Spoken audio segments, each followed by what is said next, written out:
오늘 말씀 제목 함께 따라해 보실까요? 하나님은 모든 위로의 하나님이십니다. 하나님은 모든 위로의 하나님이십니다. 아프리카의 쿤타리카라는 깊은 산에서는요, 약 300여 종류의 원숭이들이 살고 있는데요. 영국의 리즈버리 탐험대가 그곳에서 이상한 현상 3가지를 발견했다고 합니다. 첫 번째 현상은 무엇이냐? 탐험대원들이 어느 날 연구를 하다가 아침에 와서 보니까 온 산이 떠나갈 듯이 원숭이들이 고함을 질러댔다라는 거예요.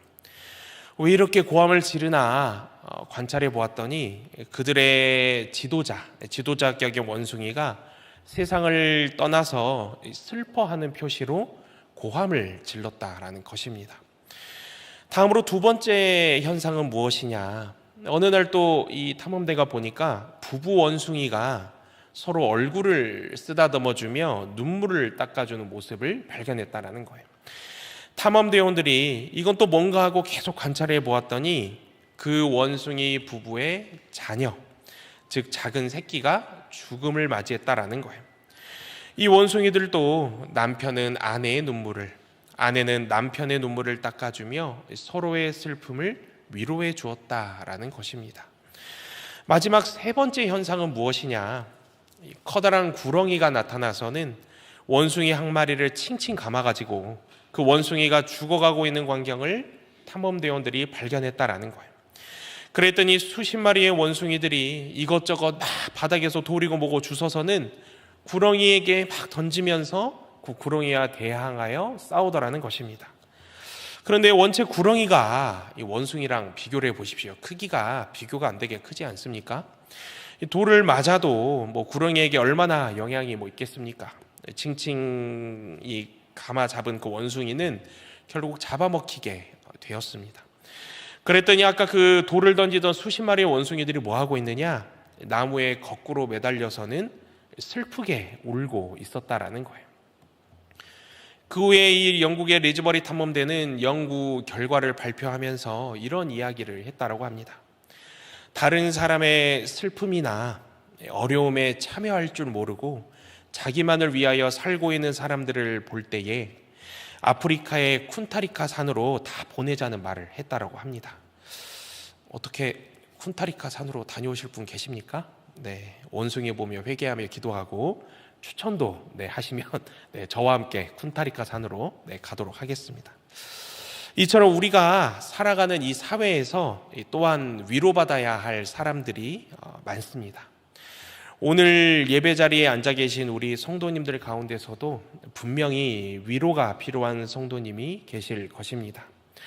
겉으로는 하하호호 웃으면서 지내다 보니 얼핏 볼 때에는 괜찮아 보이는 것 같지만 밤이 되면 힘들게 견디고 버텨왔던 마음이 무너지는 성도님들이 계신다라는 거예요.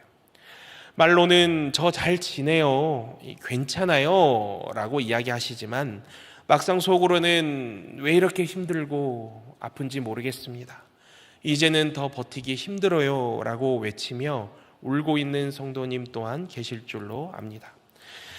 상처는 꼭 큰 사건으로만 생기는 것이 아닙니다. 누구나 알 법하고 공감할 법해야만 생기는 것이 상처라 말할 수도 없지요.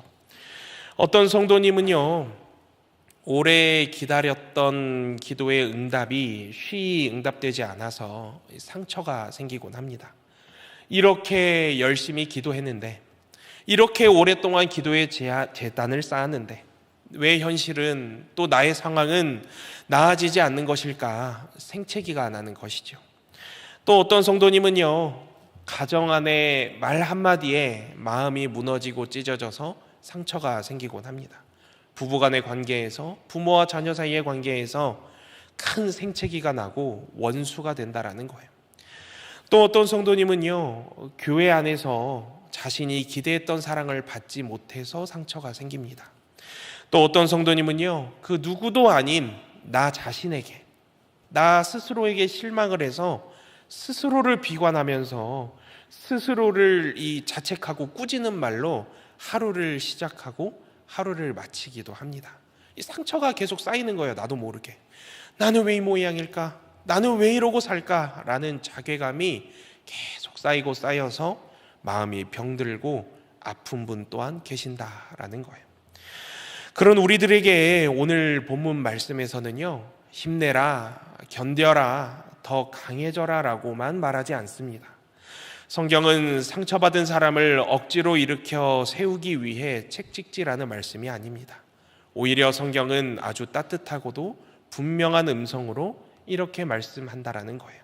하나님은 모든 위로의 하나님이십니다. 하나님은 모든 위로의 하나님이 되십니다. 우리 앞뒤 좌우를 보며 이렇게 한번 축복해 볼까요? 하나님은 모든 위로의 하나님이 되십니다. 오늘 우리가 붙들 말씀은 상처받은 성도님들에게 하나님께서 주시는 깊은 위로의 복음입니다. 사도 바울은 모든 위로의 하나님이 우리에게 어떤 분이 되어주시는지를 소개합니다. 이 말씀 앞에서 세상은 결코 줄 수 없는 하나님이 주시는 놀라운 위로로 말미암아 우리 마음이 진실로 위로받을 수 있기를 간절히 소망합니다. 우리에게 모든 위로가 되어주시는 하나님이 우리에게 어떤 분이 되어주시는가? 바울이 소개하는 그 첫 번째 소주제는요, 본문 3절에서 4절까지 말씀에 해당하는데요. 함께 화면을 보며 소주제를 읽어볼까요? 시작! 하나님은 사랑과 자비의 아버지이십니다. 이와 관련한 본문 3절 말씀 다시 보실까요? 바울은 하나님을 이렇게 부르고 있습니다. 그는 우리 주 예수 그리스도의 하나님이시요 자비의 아버지시요 모든 위로의 하나님이시며. 바울의 참으로 아름다운 소개이지요. 누군가는 때때로 하나님에 대해 이야기할 때 하나님이 어떤 분이신지를 떠올릴 때에 무섭다, 두렵다라는 감정을 먼저 이야기할 때가 있습니다. 성경의 역사 속에 임했던 수많은 심판과 징계의 이야기들을 기억하면서 심판의 하나님, 징계의 하나님을 먼저 말할 때도 있습니다. 내가 잘못한 것이 문득 떠오르고, 내가 부족한 것이 먼저 떠오르고, 내가 실수한 것부터 떠오르기 때문일지 모르겠어요. 그래서 하나님 앞에 서게 된다면, 하나님을 떠올릴 때면 위로하시는 하나님보다는 나의 죄책감이 쓴물처럼 올라올 때도 있습니다. 그러나 바울은요, 하나님을 소개할 때에 먼저 자비의 아버지라고 부릅니다. 여기서 자비는 우리가 흔히 생각하는 단순한 동정이 아닙니다. 속으로 불쌍히 여기는 것 정도에서 그 뜻이 멈추는 것이 아니라는 거예요. 바울이 말하는 자비는 약한 자를 외면하지 않고 또 상처를 외면하지 않고 가까이 다가와서 붙잡아주는 사랑을 가리켜서 자비라 말한다는 것입니다.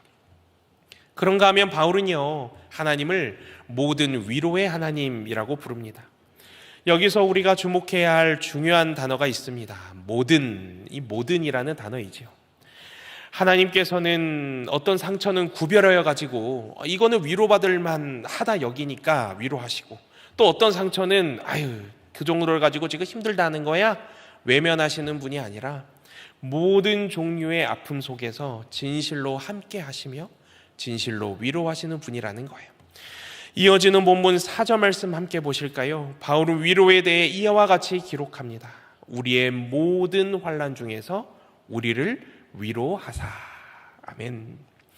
사랑하는 성도 여러분, 이 문장을 잘 보십시오. 하나님은 환난이 끝난 뒤에 위로하신다고 말하지 않습니다. 하나님은 환난 중에서 위로하신다고 말씀하십니다. 하나님은 우리의 고난을 보시고 조금만 더 참아 나중에 위로해 줄게 멀리서 말씀하시는 분이 아니라 고난의 한가운데로 친히 들어오셔서 내가 너와 함께 있다라고 말씀하십니다. 우리의 지치고 고단한 심령을 결코 그대로 내버려 두지 않으시고 우리의 심령을 위로하시며 강한 팔과 능한 손으로 붙들어 주시는 위로의 하나님이시라는 거예요. 바울은 파란만장하게 살면서 모든 곤경과 박해와 시련에서 그때마다 위로하시며 그때마다 힘을 주시는 하나님의 임재하심을 경험하였습니다. 하나님은 바울을 끊임없이 위로하셨으며 때마다 시마다 지키시고 보호해 주셨다라는 거예요. 그래서 바울은 자신의 생사에 관하여서는 하나님의 주권적인 계획하심이 온전히 실현되는 그날까지 무너지지 않을 수 있었습니다. 바울의 삶은 환난도 참으로 셀 수 없이 많았지만 모든 위로에 하나님께서 넘치도록 부어주시는 위로가 놀랍도록 함께하는 삶이었다라는 거예요. 그렇기에 바울의 삶은 마치 역설처럼 보이는 삶과도 같았다라는 것입니다. 길을 걷다 보면 어린아이가 신이 나서 달려가다가 꿍 하고 넘어질 때가 있지요. 교회에서도 아이들이 종종 넘어지는 모습을 볼 때가 있습니다. 그렇게 넘어지면 어떤 아이들은 어떻게 합니까? 나 엎어졌다고, 나 아프다고 어야태야 울곤 하지요.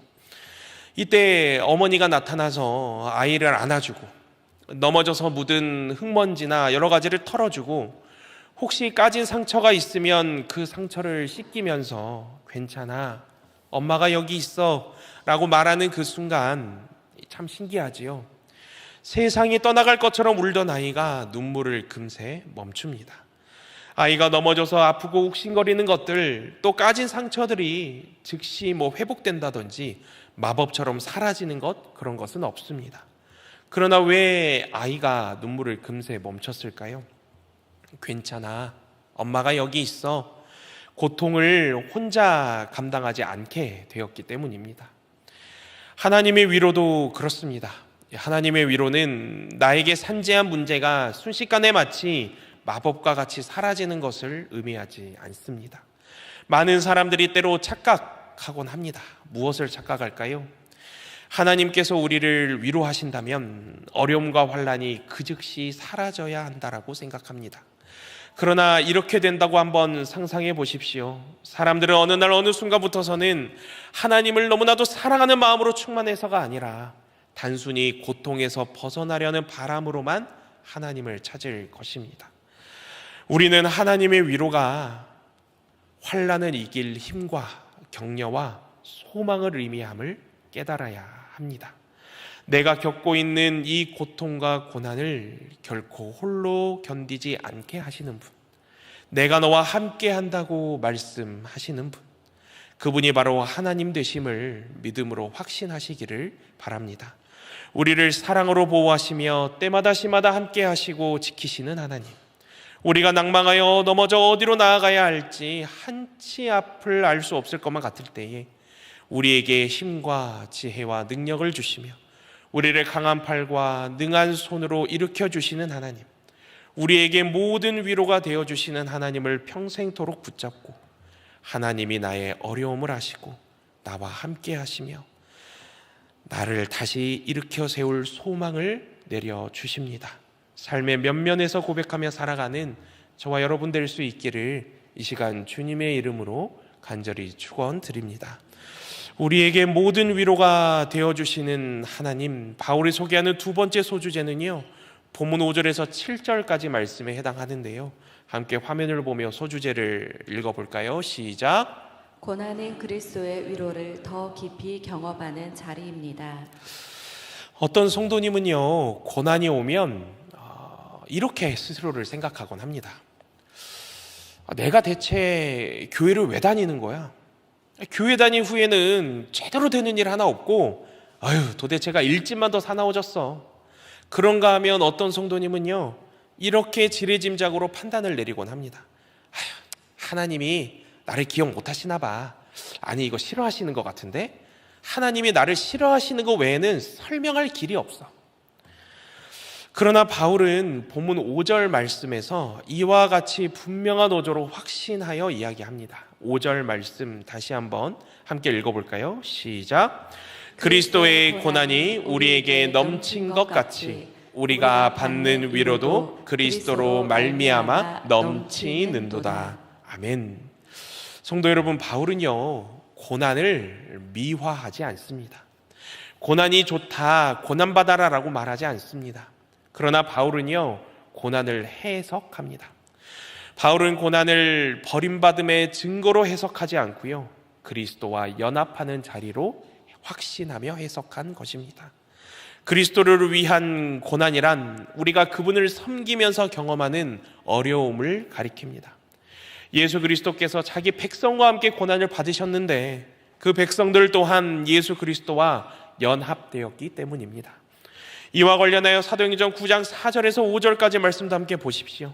예수님께서 당시 박해와 핍박의 대명사로 자리했던 바울에게 말씀하시는 부분입니다. 화면을 보며 함께 읽어볼까요? 시작. 땅에 엎드려져 들음에 소리가 있어 이르시되 사울아 사울아 내가 어찌하여 나를 박해하느냐 하시거늘 대답하되 주여 누구시니까 이르시되 나는 내가 박해하는 예수라. 아멘. 예수님은요 바울에게 왜 자신을 박해하느냐라고 물으셨죠. 예수님의 말씀에는 무슨 뜻이 담겨 있는 것이었을까요? 초기 그리스도인들이 박해를 받을 때에 그리스도께서 이들과 하나 되어 함께 고난받으셨음을 암시하는 말씀이었습니다. 예수님의 이 말씀에 바울은 다메섹 도상에서 완전히 넘어졌습니다. 그리고 예수님의 말씀을 복음을 기쁨으로 전하는 자가 되었습니다. 그리고 이 사실을 확신하게 되었습니다. 무엇을 확신하였습니까? 예수 그리스도를 구주로 고백하며 예수 그리스도를 닮아 그 길을 함께 걸어가려는 사람에게 고난이 있다는 사실 말입니다. 세상에서 가장 의로우신 분이신 예수님 또한 고난을 받으셨습니다. 그렇게 내게 고난이 왔다고 해서 아까 제가 예시로 들었던 것처럼 교회 다니고 나서 되는 일이 없네, 하나님이 나를 모른 척 하시고 나를 버리셨네, 나를 싫어하시네와 같은 결론으로 가서는 안 될 것입니다. 그것은 오늘 또 우리를 어떻게 하면 무너뜨리며 넘어뜨리며 우는 사자와 같이 집어삼킬까 연구하는 사단 마귀가 그토록이나 바라고 원하는 모습이기 때문인 것입니다. 다음 본문 6절 말씀 보십시오. 바울은 6절에서 자신의 고난받는 것도 또 자신이 위로받는 것도 모두 공동체를 위한 것이라고 말합니다. 세상에 많은 사람들이 묻습니다. 왜 선한 사람들에게 나쁜 일이 일어나는 것인가? 왜 착한 사람들에게 고난과 고통, 환난이 당초에 왜 찾아오는 것인가? 그러나 성경 말씀에서는요, 사람이 참으로 선하게만 하다는 가정을 받아들이지는 않습니다. 로마서 3장 10절 말씀을 보십시오. 바울은 로마서에서 의인은 없나니 하나도 없음을 선언합니다. 그리고 그 이후로 모든 사람이 죄를 범하였음에 하나님의 영광에 이르지 못하기 때문임을 또한 로마서에서 선언합니다. 이 땅에 사는 사람은 누구나 타락한 세상에 사는 죄인이기에 우리가 그리스도인이 아니라고 해서 고난이 찾아오고 우리가 그리스도인이면 고난이 찾아오지 않고 하는 식의 이분법으로 생각할 것이 아니다라는 것입니다. 누구에게나 고난과 고통은 찾아올 수 있다라는 거예요. 그리고 이렇게 우리가 믿는 자로서 우리에게 환난과 고난이 우리에게 찾아오는 데 있어서 우리가 그리스도인으로서 그 환난과 고난을 어떻게 받아들여야 하는가, 또 이 과정을 통해 하나님께서 우리에게 무엇을 원하시는가, 이것을 한번 생각할 필요가 있겠습니다. 참으로 다양하게 여러 소개를 해드려볼 수 있겠지만 저는 8가지, 그나마 8가지 정도로 간략하게 소개를 좀 해드리려고 합니다. 먼저 첫 번째로는요, 우리의 믿음이 참으로 진실한지 시험하기 위해서입니다. 이와 관련한 대표적인 말씀 신명기 8장 2절 말씀 보십시오. 내 하나님 여호와께서 이 40년 동안에 내게 광야 길을 걷게 하신 것을 기억하라. 이는 너를 낮추시며 너를 시험하사 내 마음이 어떠한지 그 명령을 지키는지 지키지 않는지 알려 하심이라. 이 시험들은요, 하나님을 위한 것이 아닙니다. 전지전능하신 하나님은 모든 사람의 마음을 이미 알고 계시기 때문이죠. 마음에 지나가는 소리도 모두 들으시는 분이 하나님이십니다. 그렇게 오히려 이 시험들, 이 고난들은요, 시험받는 사람들의 믿음이 진짜인지 아닌지를 드러내게 합니다. 아무리 혹독한 시련이라도, 아무리 어렵고 힘든 길일지라도 구원이라는 놀라운 메시지가 담긴 참 믿음을 무너뜨릴 수는 없다라는 거예요. 구원받은 자는 끝까지 믿음으로 견디며 이겨내기 때문인 것입니다. 이러한 시험 때문에 하나님을 향한 확신과 신뢰와 소망이 더 견고해진다라는 거예요. 다음으로 두 번째로는 우리가 더는 세상을 의지하지 않게 하기 위해서입니다. 환난과 고난이 찾아올 때란 무엇을 의미합니까? 세상에 기댈 곳도 희망도 없어짐을 의미합니다. 오병이어의 사건이 대표적인 이야기이지요. 예수님께서 5천여 명을 먹이시기 전 제자들은 머리를 굴렸으나 뾰족한 수는 없었습니다. 눈에 보이는 대로 판단하였습니다. 눈앞에 예수님이 계시는데도 부족한 것만 아뢰었어요. 예수님은 오병이어의 사건을 통해 이 세상에 기대어 의지하지 않도록 제자들을 가르치시고 오병이어의 기적을 보여주셨다라는 거예요. 다음으로 세 번째로는 우리가 천국 소망을 갖도록 하기 위해서입니다. 이와 관련한 로마서 5장 3절부터 5절까지 말씀을 보십시오. 다만 이뿐 아니라 우리가 환난 중에도 즐거워하나니 이는 환난은 인내를, 인내는 연단을, 연단은 소망을 이루는 줄 알미로다. 소망이 우리를 부끄럽게 하지 아니함은 우리에게 주신 성령으로 말미암아 하나님의 사랑이 우리 마음에 부은 바 됨이라. 천국을 소망하는 사람들은 이 땅에 살면서 이 찾아오는 고난들, 환난들이 있잖아요. 그런 것에 있어 결코 실망하거나 좌절하지 아니하고 이 고난이, 이 환난이 도리어 소망에 이르는 첫걸음임을 바라본다라는 것입니다. 의식적으로 바라본다라는 거예요. 다음으로 네 번째로는 우리가 정말로 사랑하는 것이 무엇인지 보여주기 위해서입니다. 앞서 소개해드린 두 번째와 비슷한 말씀이지요.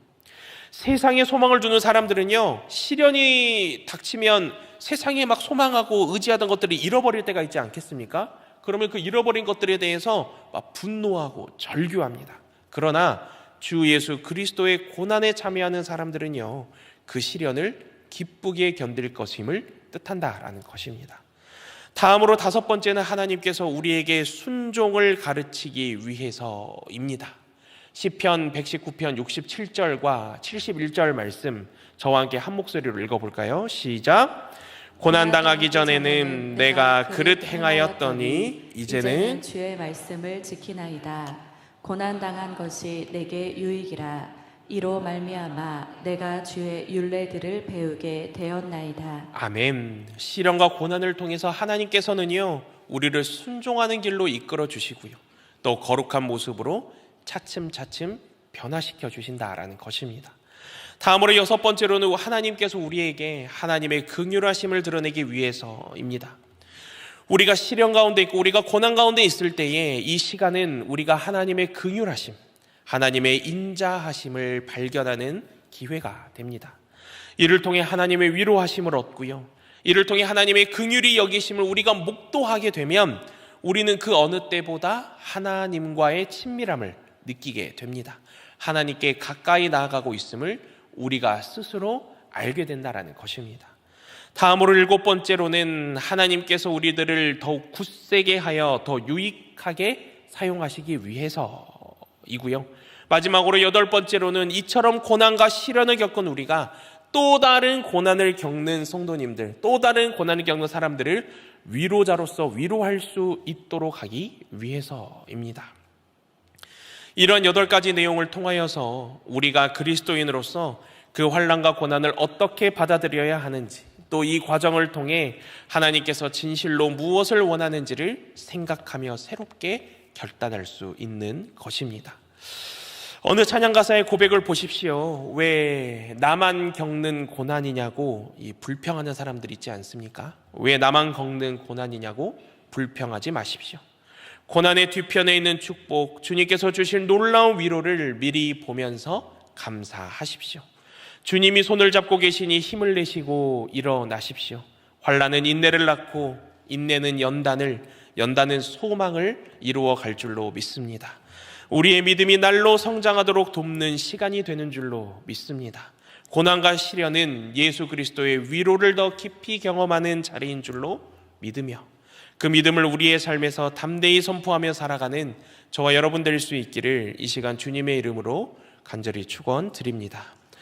다음으로 우리에게 모든 위로가 되어주시는 하나님, 바울이 소개하는 마지막 세 번째 소주제는요, 본문 8절에서 11절까지 해당하는데요, 함께 화면을 보며 소주제를 읽어볼까요? 시작! 죽은 자를 다시 살리시는 하나님을 의지하게 하십니다. 이와 관련한 본문 9절 중반절부터 10절까지 말씀 한 번 더 읽어보겠습니다. 시작. 이는 우리로 자기를 의지하지 말고 오직 죽은 자를 다시 살리시는 하나님만 의지하게 하심이라.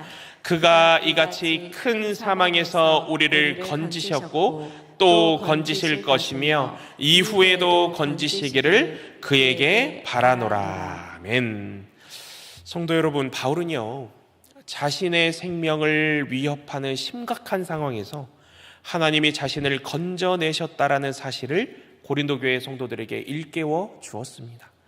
힘에 겨운 상황에 짓눌려 가지고 도저히 견디지 못하고 낙담하는 지경에 이르렀는데 상황이 어찌나 심각했던지 바울은 살 소망까지 끊어졌음을 고백하였어요. 바울은 마음으로 자신에게 사형 선고를 내렸고요, 자신이 복음을 위해 죽으리라고 믿었습니다. 이렇게 하나님께서 바울에게 고난을 허락하신 데에는 목적이 있었습니다. 그에게 자신을 의지하지 않도록 가르치기 위해서였지요. 하나님은 바울을 어떤 인간적인 방법도 그를 건져낼 수 없는 극단적인 상황에 처하게 하셨습니다. 하나님께서는 고린도후서 12장 9절 말씀을 통해 바울에게 말씀해 주시지요. 12장 9절 말씀에서는 무엇라 기록되어 있습니까? 함께 읽겠습니다. 내 은혜가 내게 족하도다. 이는 내 능력이 약한 데서 온전하여 짐이라. 아멘. 오직 죽은 자를 다시 살리시는 하나님만 바울을 그의 시련에서 건져내실 능력이 있었습니다. 오직 하나님의 능력만이 바울을 위로하였고 바울을 큰 사망에서 건지신 것입니다. 그렇게 바울은요 하나님께서 말로 다 형언할 수 없는 큰 은혜로 과거에도 자신을 건지셨을 뿐 아니라 미래에도 자신을 건져주시리라 확신하였습니다. 하나님은 신실하시며 또 하나님은 성실하신 분이시기에 바울은 그가 주님의 품에 안길 때까지 또 하나님께서 모든 상황에서 그를 안전하게 지켜주실 것을 믿음으로 확신하며 나아간 것입니다. 이와 관련한 디모데후서 4장 17절에서 18절까지 말씀 화면을 보며 함께 읽어볼까요? 시작. 주께서 내 곁에 서서 나에게 힘을 주심은 나로 말미암아 선포된 말씀이 온전히 전파되어 모든 이방인이 듣게 하려 하심이니 내가 사자의 입에서 건짐을 받았느니라. 주께서 나를 모든 악한 일에서 건져내시고 또 그의 천국에 들어가도록 구원하시리니 그에게 영광이 세세 무궁하도록 있을지어다. 아멘.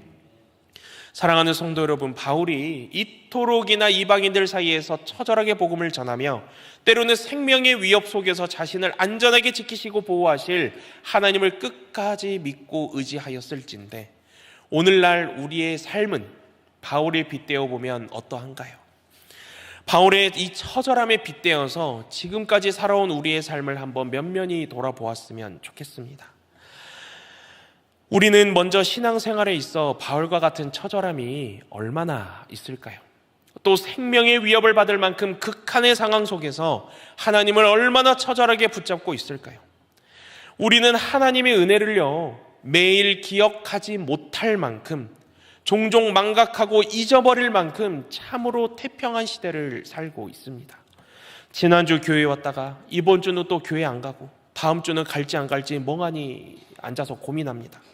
바울과 같은 처절함은 찾아볼래야 찾아볼 수가 없는 태평한 시대, 우리가 우리의 의지로 선택하면 교회에 가고 안 가고를 결정하는 이 태평한 시대를 살고 있다는 거예요. 그러다 보니 우리는 삶이 순조로울 때에는, 소위 등 따숩고 배부를 때에는 하나님을 알고 하나님을 믿는다 하면서도 하나님을 애타게 찾지는 않습니다. 하나님을 뜨겁게 만나며 하나님을 만나서 눈물을 닦았던 그 시간을 새까맣게 잊어버렸다라는 거예요. 하나님의 위로하심으로 인해 다시 일어섰던 순간은 어느새 희미해지고 흐리흐리한 것처럼 보입니다. 그렇게 하나님을 잊고 하나님의 은혜를 잊고 오히려 어느 순간에는요 자신이 가진 것들을 의지하며 자랑까지 합니다. 나의 재능, 내가 쌓아놓은 재산, 세상에서 얻은 명예, 업적들, 이생의 자랑들, 그 예시가 될 수 있겠지요. 그러다가 그렇게 의지하며 자랑하던 것들이요 한순간, 정말 한순간 아무 소용이 없어질 때가 찾아옵니다. 나 스스로는 이 무엇도 어떻게 할 수 없을 것만 같은 때가 도적같이 올 때가 있다라는 거예요. 그때에서야 비로소 한동안 잊고 살았던 하나님을 찾기 시작합니다. 어느새 다시 찾아온 우리의 무기력함을 철저하게 마주하고요, 우리의 연약함과 부족함을 깨달을 때에야 우리는 기도를 통해 도움을 구하고요, 하나님을 철저히 의지하게 된다라는 거예요. 하나님이라면 이런 내 처절한 상황을 다 아시겠지, 해결의 방향을 보여주실 거야, 다시 외치며 회개하며 나오게 된다라는 것입니다. 그러다가 또 삶이 순조로워지고 고민이 사라지면요, 언제 그렇게 처절하게 하나님을 찾았는지, 이 하나님을 애타게 찾았던 자신의 모습을 새카맣게 잊어버리고 자신이 또다시 가진 것들을 의지하며 자랑까지 하는 삶을 살지요. 계속해서 끊임없이 왔다 갔다 합니다. 하나님이 내 삶에 있다가 없다가 합니다. 성도 여러분, 이러한 모습은요, 그리스도인으로서 결코 바람직한 모습이 아닙니다. 하나님이 기뻐하시는 삶도 아닙니다. 그리스도인의 삶은 달라야 된다라는 거예요. 어떻게 달라야 할까요? 내가 풍부에 처하든지 비천에 처하든지 오직 하나님만이, 하나님의 능력만이 우리를 위로하실 수 있고, 하나님의 능력만이 우리를 큰 사망에서 건지실 수 있음을 변치 않고 믿어야 한다는 것입니다. 내가 기쁠 때나 슬플 때나 죽은 자를 다시 살리시는 하나님을 우리가 변치 않고 의지해야 한다는 거예요. 혹시 날개가 무겁다고, 이 날개가 이 거추장스럽다고 날개를 뗐다 붙였다는 새 보신 적 있습니까? 새는 날개가 아무리 무거워도요, 그것을 절대 떼어버리지 않습니다. 왜일까요? 날개가 아무리 때로는 거추장스럽고 무거워도 그 날개 때문에 하늘을 높이 날아올 수 있기 때문입니다. 배도 마찬가지입니다. 돛이 무겁고 거추장스럽네, 톱으로 썰어야겠다, 톱으로 썰어가지고 바다에만 내다버리는 그런 배를 보신 적 있습니까? 무슨 일이 있어도 태풍이 폭풍이 불어도 돛은요, 절대 톱으로 잘라내어버리지 않습니다. 그 돛으로 말미암아 바람을 타고 망망대해를 가르며 앞으로 나아갈 수 있기 때문인 것입니다. 기차도 마찬가지입니다. 화통이 무겁다고 내어 던져버리는 사람은 없지요. 비행기도 마찬가지입니다. 날개가 아무리 무거워도요, 그것을 작게 만들려고 하지 않습니다. 왜냐하면 그 날개로 인해서 도리어 높이 날아올 수 있기 때문이지요. 오늘 나는 누구를 의지하며 살고 있습니까? 또 인생에 무엇을 걸고 살고 있을까요? 인생의 참된 주권자 되시며 모든 위로자 되시는 하나님만을 변치 않고 흔들림 없이 바라볼 수 있기를 바랍니다.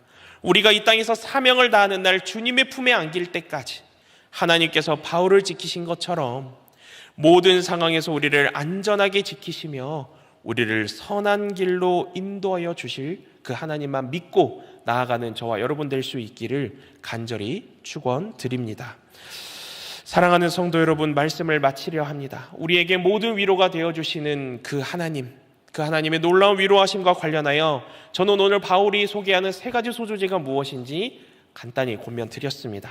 네, 화면을 띄워주시고요.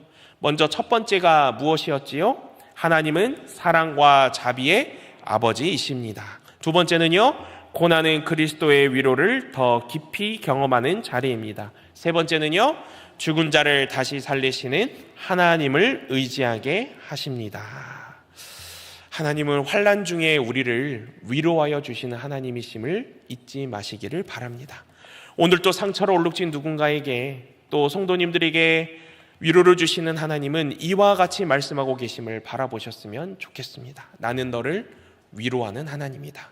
나는 너를 위로하는 하나님이다. 오늘 우리 모두가, 또 우리 교회가 서로에게 이런 믿음의 본이 되기를 원합니다. 판단보다 위로가 먼저인 교회, 정답보다는 기도가 먼저인 교회, 강한 척보다는 함께 짐을 지는 사랑이 있는 교회 말입니다.